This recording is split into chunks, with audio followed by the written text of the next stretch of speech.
De bestiario, casa tomada. Nos gustaba la casa porque, aparte de espaciosa y antigua, hoy que las casas antiguas sucumben a la más ventajosa liquidación de sus materiales, guardaba los recuerdos de nuestros bisabuelos, el abuelo paterno, nuestros padres y toda la infancia. Nos habituamos, Irene y yo, a persistir solos en ella, lo que era una locura, pues en esa casa podían vivir 8 personas sin estorbarse. Hacíamos la limpieza por la mañana, levantándonos a las 7, y a eso de las 11 yo le dejaba a Irene las últimas habitaciones por repasar y me iba a la cocina. Almorzábamos a mediodía, siempre puntuales. Ya no quedaba nada por hacer, fuera de unos pocos platos sucios. Nos resultaba grato almorzar, pensando en la casa profunda y silenciosa, y cómo nos bastábamos para mantenerla limpia. A veces llegamos a creer que era ella la que no nos dejó casarnos. Irene rechazó 2 pretendientes sin mayor motivo. A mí se me murió María Esther antes de que llegáramos a comprometernos. Entramos en los 40 años con la inexpresada idea de que el nuestro, simple y silencioso matrimonio de hermanos, era necesaria clausura de la genealogía asentada por los bisabuelos en nuestra casa. Nos moriríamos allí algún día. Vagos y esquivos primos se quedarían con la casa y la echarían al suelo para enriquecerse con el terreno y los ladrillos. O mejor, nosotros mismos la voltearíamos justicieramente antes de que fuese demasiado tarde. Irene era una chica nacida para no molestar a nadie. Aparte de su actividad matinal, se pasaba el resto del día tejiendo en el sofá de su dormitorio. No sé por qué tejía tanto. Yo creo que las mujeres tejen cuando han encontrado en esa labor el gran pretexto para no hacer nada. Irene no era así. Tejía cosas siempre necesarias, tricotas para el invierno, medias para mí, mañanitas y chalecos para ella. A veces tejía un chaleco y después lo destejía en un momento porque algo no le agradaba.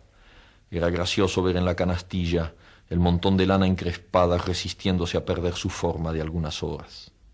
Los sábados iba yo al centro a comprarle lana. Irene tenía fe en mi gusto, se complacía con los colores y nunca tuve que devolver madejas. Yo aprovechaba esas salidas para dar una vuelta por las librerías y preguntar vanamente si había novedades en literatura francesa. Desde 1939 no llegaba nada valioso a la Argentina. Pero es de la casa que me interesa hablar, de la casa y de Irene, porque yo no tengo importancia. Me pregunto qué hubiera hecho Irene sin el tejido.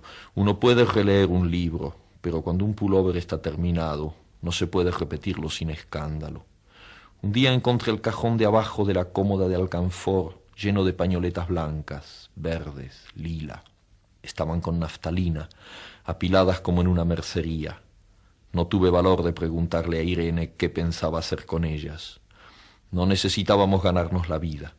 Todos los meses llegaba la plata de los campos y el dinero aumentaba. Pero a Irene solamente le entretenía el tejido. Mostraba una destreza maravillosa y a mí se me iban las horas viéndole las manos como erizos plateados, agujas yendo y viniendo y 1 y 2 canastillas en el suelo donde se agitaban constantemente los ovillos. Era hermoso. ¿Cómo no acordarme de la distribución de la casa? El comedor, una sala con gobelinos, la biblioteca y 3 dormitorios grandes que daban en la parte más retirada, la que mira hacia Rodríguez Peña. Solamente un pasillo con su maciza puerta de roble aislaba esa parte del ala delantera donde había un baño, la cocina, nuestros dormitorios y el living central al cual comunicaban los dormitorios y el pasillo. Se entraba a la casa por un zaguán con mayólica y la puerta cancel daba al living. De manera que uno entraba por el zaguán, abría la cancel y pasaba al living. Tenía a los lados las puertas de nuestros dormitorios y al frente el pasillo que conducía a la parte más retirada. Avanzando por el pasillo, se franqueaba la puerta de roble y más allá empezaba el otro lado de la casa. O bien se podía girar a la izquierda justamente antes de la puerta y seguir por un pasillo más estrecho que llevaba a la cocina y el baño. Cuando la puerta estaba abierta, advertía uno que la casa era muy grande. Si no, daba la impresión de un departamento de los que se edifican ahora apenas para moverse. Irene y yo vivíamos siempre en esta parte de la casa. Casi nunca íbamos más allá de la puerta de roble. salvo para hacer la limpieza, pues es increíble cómo se junta tierra en los muebles. Buenos Aires era una ciudad limpia, pero eso lo debe a sus habitantes y no a otra cosa. Hay demasiada tierra en el aire. Apenas sopla una ráfaga, se palpa el polvo en los mármoles de las consolas y entre los rombos de las carpetas de macramé. Da trabajo sacarlo bien con plumero. Vuela y se suspende en el aire. Un momento después se deposita de nuevo en los muebles y los pianos. Lo recordaré siempre con claridad, porque fue simple y sin circunstancias inútiles. Irene estaba tejiendo en su dormitorio. Eran las 8 de la noche y de repente se me ocurrió poner al fuego la pavita del mate. Fui por el pasillo hasta enfrentar la entornada puerta de roble y daba la vuelta al codo que llevaba a la cocina cuando escuché algo en el comedor o la biblioteca. El sonido venía impreciso y sordo, como un volcarse de silla sobre la alfombra o un ahogado susurro de conversación. También lo oí al mismo tiempo o un segundo después, en el fondo del pasillo que traía desde aquellas piezas hasta la puerta. Me tiré contra la puerta antes de que fuera demasiado tarde. La cerré de golpe apoyando el cuerpo. Felizmente, la llave estaba puesta de nuestro lado y además corrí el gran cerrojo para más seguridad. Fui a la cocina, calenté la pavita y cuando estuve de vuelta con la bandeja del mate le dije a Irene: tuve que cerrar la puerta del pasillo. Han tomado la parte del fondo. Dejó caer el tejido y me miró con sus graves ojos cansados. ¿Estás seguro? Asentí. Entonces, dijo, recogiendo las agujas, tendremos que vivir en este lado. Yo cebaba el mate con mucho cuidado, pero ella tardó un rato en reanudar su labor. Me acuerdo que tejía un chaleco gris. A mí me gustaba ese chaleco. Los primeros días nos pareció penoso porque ambos habíamos dejado en la parte tomada muchas cosas que queríamos. Mis libros de literatura francesa, por ejemplo, estaban todos en la biblioteca. Irene extrañaba unas carpetas, un par de pantuflas que tanto la abrigaban en invierno. Yo sentía mi pipa de enebro y creo que Irene pensó en una botella de esperidina de muchos años, con frecuencia, pero esto solamente sucedió los primeros días. Cerrábamos algún cajón de las cómodas y nos mirábamos con tristeza. No está aquí. Y era una cosa más de todo lo que habíamos perdido al otro lado de la casa. Pero también tuvimos ventajas. La limpieza se simplificó tanto que aún levantándose tardísimo, a las 9:30, por ejemplo, no daban las 11 y ya estábamos de brazos cruzados. Irene se acostumbró a ir conmigo a la cocina y ayudarme a preparar el almuerzo. Lo pensamos bien y se decidió esto. Mientras yo preparaba el almuerzo, Irene cocinaría platos para comer fríos de noche. Nos alegramos, porque siempre resulta molesto tener que abandonar los dormitorios al atardecer y ponerse a cocinar. Ahora nos bastaba con la mesa en el dormitorio de Irene y las fuentes de comida fiambre. Irene estaba contenta porque le quedaba más tiempo para tejer. Yo andaba un poco perdido a causa de los libros, pero por no afligir a mi hermana me puse a revisar la colección de estampillas de papá y eso me sirvió para matar el tiempo. Nos divertíamos mucho, cada uno en sus cosas, casi siempre reunidos en el dormitorio de Irene, que era más cómodo. A veces Irene decía: «Fíjate este punto que se me ha ocurrido, ¿no da un dibujo de trébol?». Un rato después era yo el que le ponía ante los ojos un cuadradito de papel para que viese el mérito de algún sello de Eupen y Malmedy. Estábamos bien y poco a poco empezábamos a no pensar.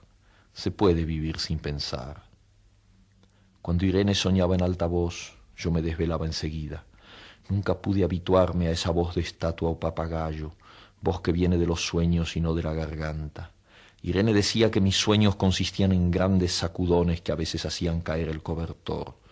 Nuestros dormitorios tenían el living de por medio, pero de noche se escuchaba cualquier cosa en la casa.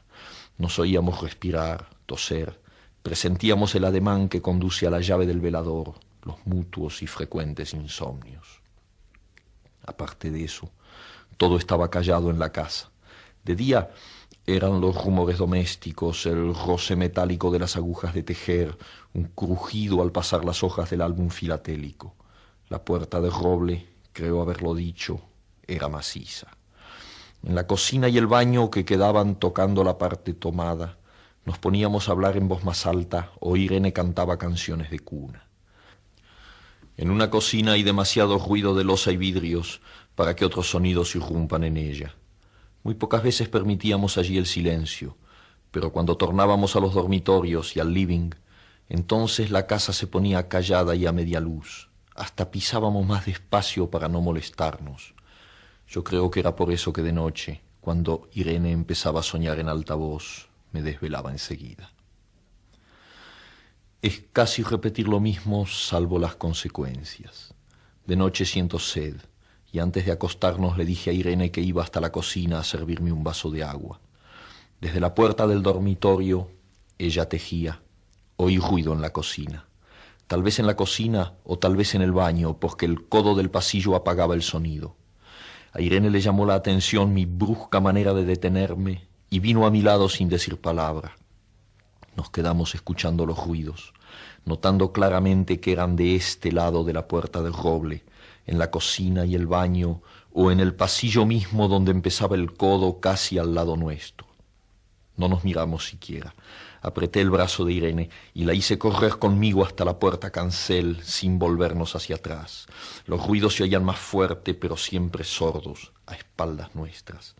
Cerré de un golpe la cancel y nos quedamos en el zaguán. Ahora no se oía nada. Han tomado esta parte, dijo Irene. El tejido le colgaba de las manos y las hebras iban hasta la cancel y se perdían debajo. Cuando vio que los ovillos habían quedado del otro lado, soltó el tejido sin mirarlo. ¿Tuviste tiempo de traer alguna cosa?, le pregunté inútilmente. No, nada. Estábamos con lo puesto. Me acordé de los 15.000 pesos en el armario de mi dormitorio. Ya era tarde ahora.